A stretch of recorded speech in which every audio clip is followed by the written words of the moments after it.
Witam Was serdecznie, z tej strony Adam Chodorowski ze sklepu modelerskiego tankmodels.pl. Mamy czwartek, przyszły wreszcie dawno zamówione Curtisy H72, czyli krótko mówiąc Curtisy P36 Hawk od polskiej firmy Arma Hobby w skali 1,72 w niesamowicie ciekawym malowaniu, ale tylko jednego modelu, przynajmniej dla mnie. A mianowicie otrzymujemy pierwszy tak naprawdę francuski model samolotu od Army, oczywiście w barwach francuskich, bo sam samolot, jeżeli chodzi o Curtisa P36 Hawk, czyli właśnie Curtis H75, model 75, Hawk od Hawka, 75 od właśnie model 75 w wersji A1, A2. Jest to model, na którym, tutaj akurat macie, model, na którym latał niesamowity lotnik, pilot, dowódca składronu Jan Zumbach, legenda dywizjonu 303. Ja Wam polecam od razu tutaj właśnie tę książkę przeczytania. Ja już ją 2 razy łykałem, oczywiście nie pod rząd, tak? Pierwszy raz przeczytałem, byłem pod wrażeniem, drugi raz przeczytałem, również byłem pod dużym wrażeniem. Z tyłu na przykład nie mamy pokazanego właśnie Curtisa P39 ze względu na to, że to dosłownie chwilę latał na tym Zumbach, ale mamy właśnie dywizjon 303, proszę bardzo, Hawker Hurricane, no przed oczywiście był PZL P11, był oczywiście Curtis, następnie Hawker Hurricane, Mustang Mark III, już z kanopy brytyjską, czyli z tą wypukłą owiewką. Powiem Wam, że po prostu to jest scenariusz na niesamowity film, który powinny zająć się bardzo poważni amerykańscy producenci, takich jak na przykład Tom Hanks, Spielberg, którzy na przykład mają powiedzmy kompanię braci, Pacyfik, na ostatnio właśnie Master of panowie powietrza, jakoś tak w ten sposób, o pilotach bombowców. Więc idealne, powiem Wam tak, ja ten model samolotu kupiłem tylko i wyłącznie dlatego, że na nim właśnie latał Jan Zumbach. Powiem Wam, do tej pory jakoś tak prezentowałem Wam właśnie P36 Hawka od firmy Heller, a dokładnie przepak modelu firmy Heller od polskiej byłej firmy Intech. Starożytny model, ale całkiem. Jeżeli ktoś chce, po prostu ma trochę umiejętności i chce, myśli, z tamtego modelu bardzo fajny model można zrobić, ale musiałem też sobie zafundować od Arma Hobby, ponieważ uważam, że ta firma produkowała bardzo wysokiej jakości modele, bardzo bogate zestawy, ale niestety ostatnio przestała, a zaliczyła pierwszą wtopę Arma Hobby, jeżeli chodzi o jakość ramek, ponieważ przekombinowała przy tworzeniu Oscara. Macie unboxing. No i właśnie tutaj, posłuchajcie, czekałem na ten model, czytałem super recenzje, tam się wiele osób otrzymujących modele do recenzji wypowiadało w samych superlatywach. Ja zauważyłem na jednym z warsztatowych, z gotowych modeli sklejonych przez jednego z modelarza, który zajmuje się właśnie sklejaniem modeli na zamówienie, jedną rzecz, że ten model, no właśnie, ciekawy jestem, czy zauważycie. Teraz tak, co zawiera model? Model oczywiście zawiera, posłuchajcie, tak jak sam producent w zestawie, model plastikowy samolotu, kalkomanie dla 3 wersji, maski. Koniec. Bardzo mało za 92 zł. Dostajemy te 2 ramki plastikowe, szarego plastiku.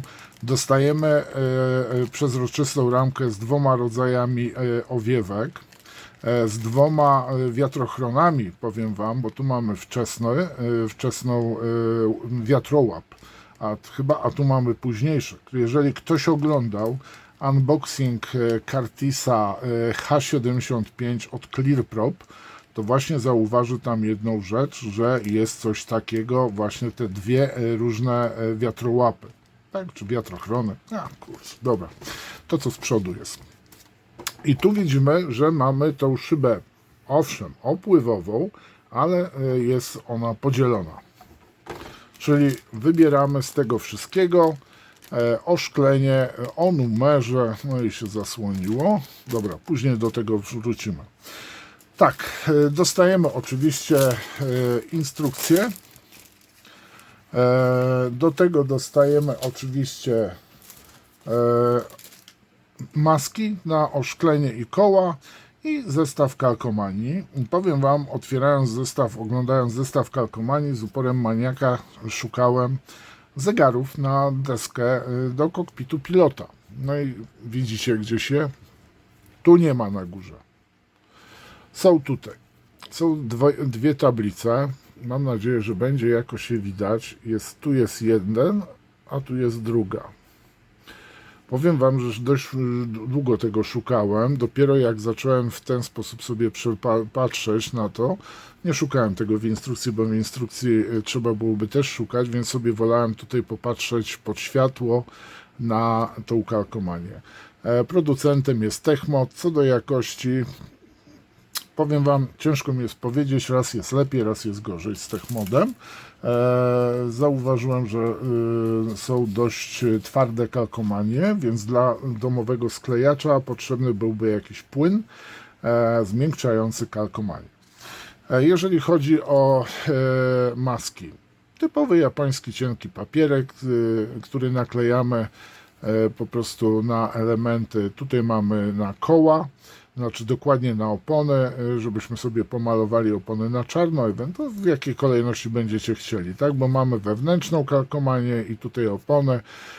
No i mamy oczywiście na poszczególne elementy oszklenia, tak samo, proszę bardzo, kalkomanie. Te maskujące. Krótka historia tego samolotu, bardzo ciekawa historia samolotu, powiem Wam, warto sobie poczytać.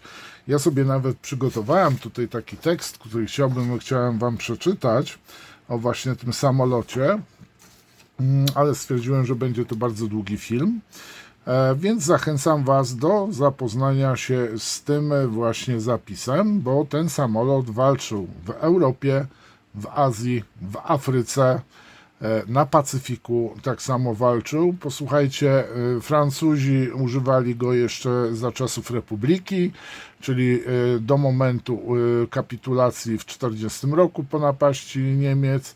No i oczywiście następnie używały go wojska pod rządami Vichy. Następnie używali go Brytyjczycy, następnie latali rząd Vichy również, uwaga, bardzo ciekawa rzecz. Pamiętajcie, Francuzi mieli kolonie w Azji i tam na przykład piloci Vichy w koloniach azjatyckich walczyli na tych Curtisach H75 z Curtisami Tajlandii, które używały właśnie H75, z tym, że nie jest napisane, czy to były H75, dokładnie te z chowanym podwoziem, czy też ze stałym, tak jak produkuje to ClearProp. Brakuje mi tutaj elementów fototrawionych tak naprawdę w tym modelu i zestawów żywicznych, na przykład fotela, wnętrza, tak jak jest zestawik, który możemy sobie ściągnąć. A mianowicie na instrukcji mamy QWERTY kod lub tutaj link, on się nie otwiera, ten link, i powiem Wam, po QWERTY kodzie ściągamy sobie po zapisaniu się plik 3D, który drukujemy sobie na własnej drukarce, ale to, że mamy drukarkę, to nie znaczy, że jest to darmowy wydruk, bo musieliśmy kupić drukarkę, żywicę, zużyjemy prąd, więc to też nie jest za darmo. Ewentualnie możemy zlecić wydrukowanie tego pliku jakiejś firmie, czyli około 20-25 zł to będzie nas dodatkowo kosztowało. Ewentualnie kupić razem z zamawianiem, jak ktoś zamawiał model Warma Hobby, no to mógł od razu sobie ten wydruk domówić, tak, dodatkowo dopłacić w preorderze. I teraz tak, co tutaj mamy? Powiem Wam tak, instrukcja jest na pierwszy rzut oka w miarę czytelna. Oczywiście mamy tutaj kilka takich wariacji, jak to u Army, że dla malowania 1-2 musimy znów coś tam skasować na kadłubie albo w skrzydłach. Tutaj mamy na przykład, fajnie opisane, że tam wnętrze kabiny było malowane takim kolorem żółto-zielonkawym, taka limonka, ale trochę zduszona. Jak sobie chcemy zrobić malowanie numer 2 i 3, no to musimy skasować pewne elementy na skrzydle. Pikuś. No, używamy tutaj właśnie, trzeba uważać, bo mamy dwie te wiatrołapy, wiatrochrony, i tu warto by było zwrócić uwagę, który gdzie wklejamy, bo możliwe, że wklejamy tutaj jeden tylko, czyli numer T7, ale tu znowu jak patrzę, to mamy bez tej linii podziału, tak? Czyli my musimy użyć zapraszam jeszcze raz, znajdziecie w lewym górnym dolnym rogu oczywiście unboxingi do innych właśnie Curtisów H70. Mamy tego typu, jak i również tego typu. To jest gładki, a tu mamy linię podziału, dwie. Wsporniki takie są właśnie w tej wiatrołapie. No i powiem Wam, że dziwiłem się mocno jedną rzeczą, o czym Wam zaraz powiem. Mianowicie, jak dojdziemy do wklejania, no bo częściowo trzeba będzie pomalować ten model, a dopiero później pewne elementy wklejać, mianowicie przed wklejeniem bocznych, tylnych oszklenia producent każe nam nawiercić otwór w tej szybie i on faktycznie jest zaznaczone, że sobie wywierć tutaj dziurkę. Tu trzeba wtedy bardzo ostrożnie uważać, bo w większości w tym momencie komuś wiertło zleci z reguły i ja bym tu proponował, bo to jest otwór w szybie, żeby dostęp do korka, do wlewu paliwa, tak? Tu mamy zresztą ten korek pokazany i właśnie każdy na przykład w halerze Intechu jest zrobiona normalnie tutaj otwór w tej szybie i w Curtisie od ClearPropa tak samo jest otwór.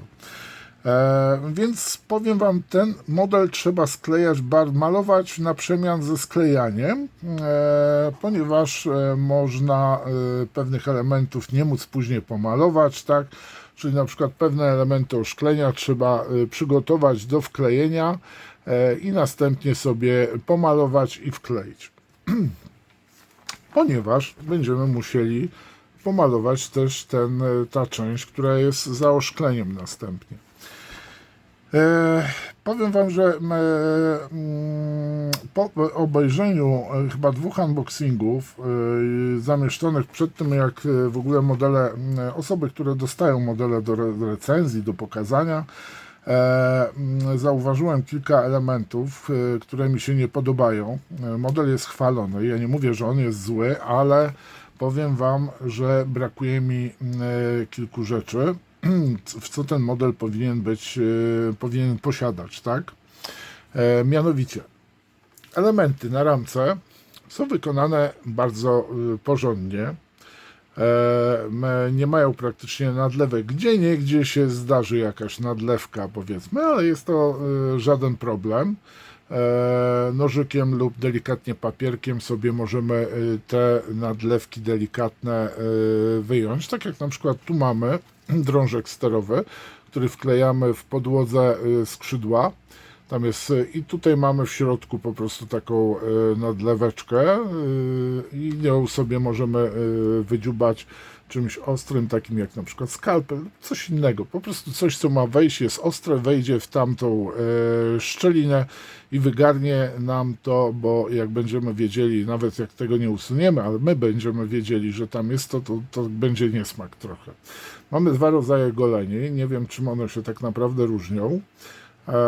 Trzeba uważać na wiele elementów, ponieważ są bardzo delikatnie przymocowane do ramki i po prostu mogą nam odpaść. Mamy dwie tablice z przyrządami do kokpitu. Powiem Wam, że tak się przyglądałem trochę tym dwóm tablicom.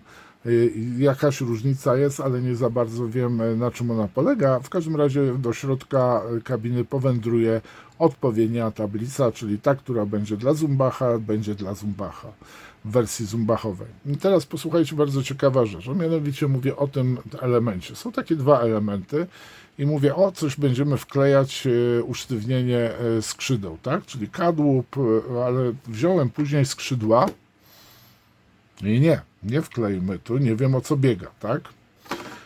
Okazuje się, że są to, posłuchajcie, wypełnienia po prostu wnęk do...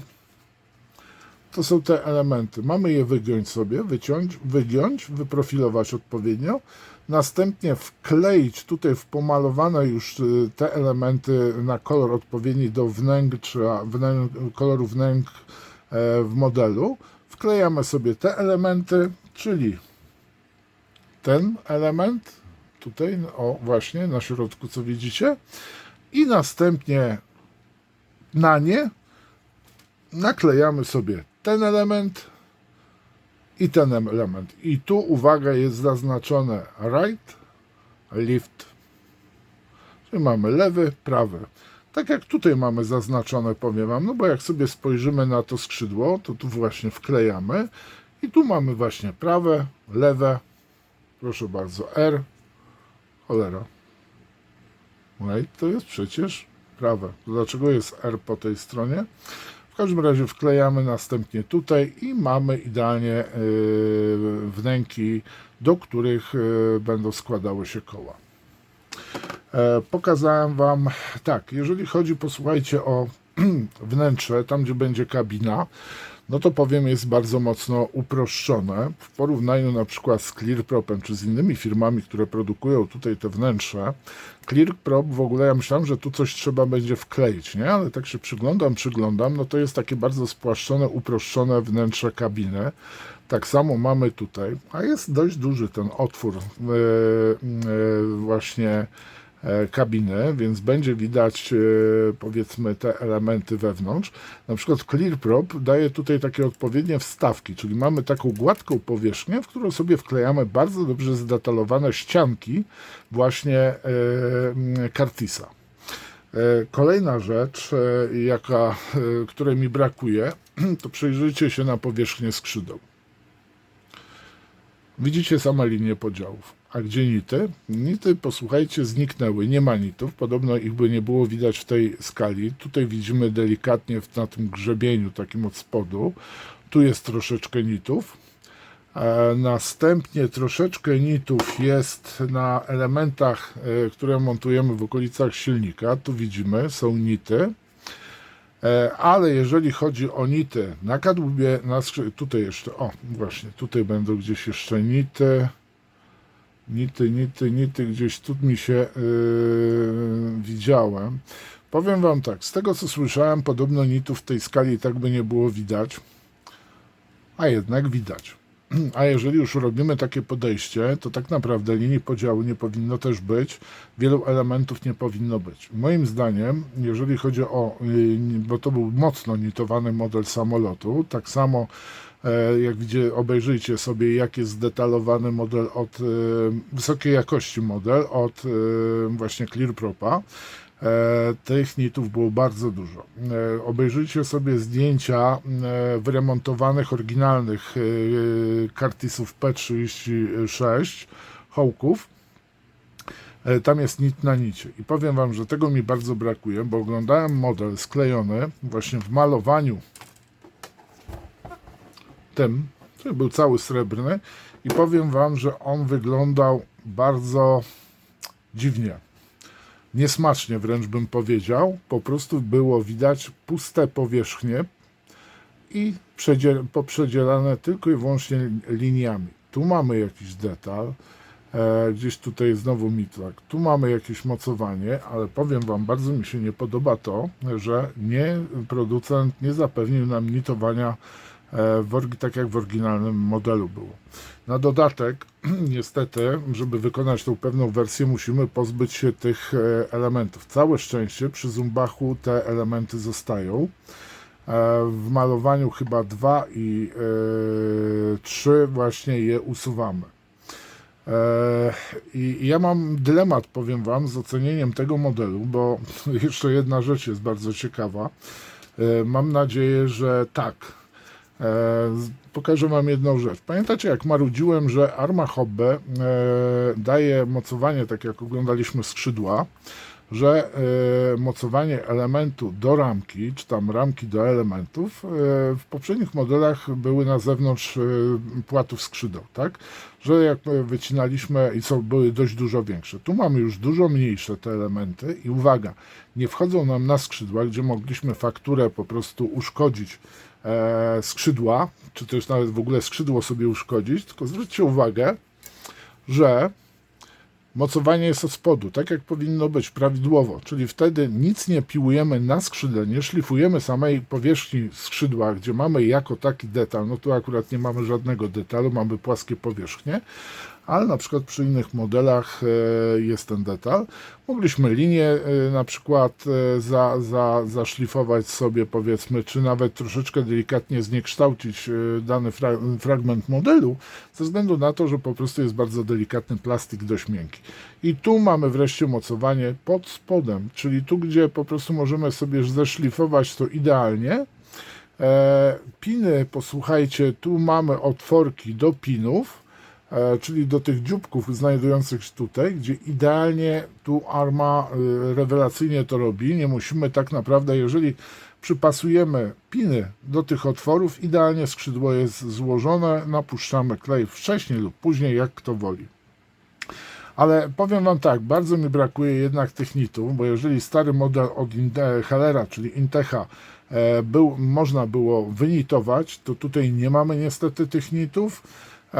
To tak jakbyśmy w PZL-u nie mieli tej faktury takiej na skrzydłach, tylko byśmy mieli gładkie powierzchnie. Tu tego mi brakuje i tu mam wielkie halo, ale do Army. No i niestety zestaw jest dość skromny jak na swoją cenę. Moim zdaniem jest tutaj za mało, bo pamiętajcie jedną rzecz. Ja poza tym, że sprowadzę sklep, to sklep ma zarabiać, tak? I te modele mają się sprzedawać.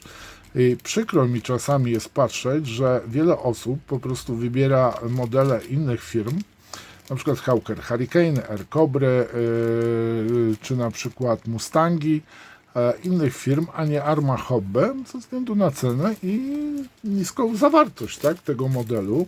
No nie ma co ukrywać, jeżeli ja wydaję 92 zł, to o czym wspominałem, ten model tyle kosztuje w moim sklepie, no to chciałbym, mając porównanie na przykład, powiedzmy, chociażby, co tu patrzeć, IBG, proszę bardzo, daje blachę, no masek nie daje, no to dla mnie też jest trochę, ale detal jest niesamowity wtedy w IBG. Nity są wszystkie wyrobione, łącznie ze śrubkami, wkrętami i innymi dziwnymi rzeczami i powiem Wam, tego mi brakuje. Takie mam wrażenie, że tak jakby ktoś mnie słuchał, oglądał jednak z Army i zostały poprawione jednak te mocowania skrzydeł, w ogóle kadłuba, także są to wszystko od spodu, nie na zewnątrz. A i jeszcze sobie lukniemy na to. No i tu musimy właśnie ten otwór wiercić. No jedna, druga szyba. Bardzo delikatne mocowanie. Jeżeli chodzi o klarowność oszklenia w modelach, Arma Hobby jest perfekcyjna. Możemy sobie czytać gazetę, przez to przeglądać internet. Nie będziecie mieli żadnych zniekształceń. Nawet filmiki będziecie mogli sobie... Gdzie ty idziesz? Chodź tu, wracaj do torebeczki, bo się porysuje, a ja będę płakał wtedy. I powiem Wam, że moim zdaniem to jest w obecnej skali ocen, powiedzmy, no inaczej, dobra, od 1 do 5 to 3,5. Nie ma za dużo zawartości, nie ma jakiegoś fajnych rzeczy, gdzie po prostu paszcza się cieszy, że na przykład mamy koła żywiczne, Na przykład fotelik mamy pilota, bardzo ładnie wydrukowany już z pasami, a nie, że pasy są w formie takiej sobie kalkomanii, które w Techmodzie są dość sztywne i trzeba będzie mocno uważać przy montażu. Mówię to z własnego doświadczenia, trochę się nagimnastykowałem z pasami kalkomaniami przy Oscarach. No i powiem Wam, że droga Armo, albo będziecie dawać nam więcej, znaczy klientom, odbiorcom swoim, na przykład ten plik 3D powinien być wydrukowany, tu się znajdować.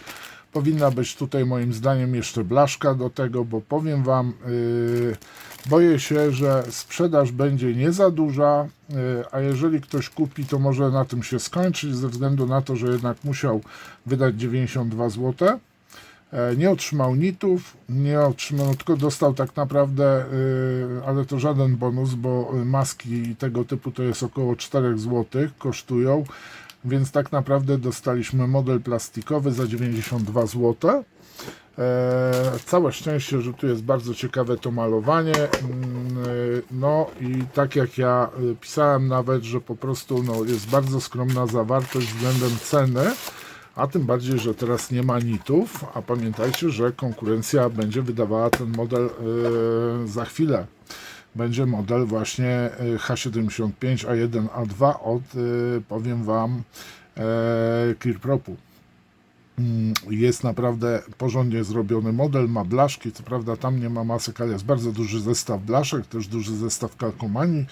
Z tego co wiem, mają się wzbogacić teraz właśnie zestawy od Clearpropu, zresztą tam mamy dwa warianty, że mamy właśnie starter, jak i również advance. Czyli tak jak kiedyś Arma robiła, ale moim zdaniem Arma powinna po prostu tutaj za tego typu zestaw za 92 zł, moim zdaniem tu powinna być blacha, więcej kalkomanii, jak i również większy wybór wśród do malowania, jak i również no te maski, oczywiście blaszka, jak i również elementy żywiczne. Ewentualnie zajdźcie cenowo do poziomu modeli w skali 1,72 od Edwarda na zasadzie Weekend Edition, bo niestety klienci mi mówią, że jest to dość droga impreza, a już nie mówimy o zawartości pudła. Przykro mi jest to bardzo mówić, ale ktoś musi coś takiego powiedzieć, aby może dotarło do właścicieli, żeby wiedzieli gdzieś jakiś, po prostu zróbcie sobie zebranie, pranie mózgu, burzę mózgów, przepraszam, i może jednak zdecydujecie się na jakieś ustępstwa i dodacie więcej w tym modelu. Model prezentuje się bardzo fajnie, ale brakuje mi niektórych elementów typu nitowanie, brakuje mi na przykład właśnie jakichś elementów fototrawionych do silnika, do kabiny, kalkomanie, te przezroczyste zegary na deskę pilota, no średnio na jeża to wygląda, tylko 3 malowania. Ja wiem, że zaraz się pojawi pewnie z Azji na przykład jakiś Hawk, ewentualnie z Afryki, ale na pewno pojawią się fińskie. Dam sobie głowę obciąć, bo Finowie też latali na tych samolotach. Dziękuję Wam za uwagę. Ciekaw jestem Waszej opinii na podstawie tego, co zobaczyliście, ewentualnie jeżeli już posiadacie te modele, co Wy na ten temat sądzicie. Popatrzcie na ten model bez jarania się, bo ja się jarałem mocno i nagle tak jakbym dostał wiadro zimnej wody na łeb. Opadło mi trochę zauroczenie, oczekiwanie, powiem Wam, na ten model. No niestety nie mogę się zgodzić z zachwytem, zresztą tutaj widzimy, zobaczcie ile tu jest nitowania nawet na tym artboxie. Powiem Wam, nie mogę się zgodzić z opiniami tych recenzentów, czy też na grupach modelarskich na Facebooku, czy też na kanałach na YouTubie. Przykro mi to stwierdzić, ale jest to dość ubogi zestaw jak na tą cenę, ale swoją drogą ja ten model sobie pozwoliłem zakupić i swoją drogą też podzielę się z Wami później takim review. Na pewno nie będę kupował jakiegoś specjalnego radełka, żeby robić tutaj nitowanie, bo zaraz mi ktoś wyskoczy. To se kup radełko, albo nie kupuj modelu. Kuźwa, ludzie kochani, No, jak ktoś podchodzi do tego w ten sposób i odradza drugiemu, który ma pewne zastrzeżenia, no i to sobie nie kupuj. No i nie kupię, no i co z tego? No i co powiesz producentowi, swoim znajomkowi, że co? Powiedziałaś, to sobie nie kupuj. No i nie kupią. Nikt nie każe tego modelu kupować i drogi geniuszu, nie rzucaj więcej takich tekstów publicznie. Jeżeli chcesz coś takiego napisać, a ja akurat napisałem do ciebie, a ty mówisz, to sobie nie musisz kupować, to sobie zrób nity. Nie mam zamiarów robić nitów, bo to jest standard w dzisiejszych czasach i podziękuj mi w takim razie, że kupiłem ten model mimo swoich niedoskonałości, więc sorry Winetu, nie rzucaj takich tekstów w internecie, nie muszę kupować. No nie muszę, ale kupiłem. Pozdrawiam was serdecznie, trzymajcie się, cześć.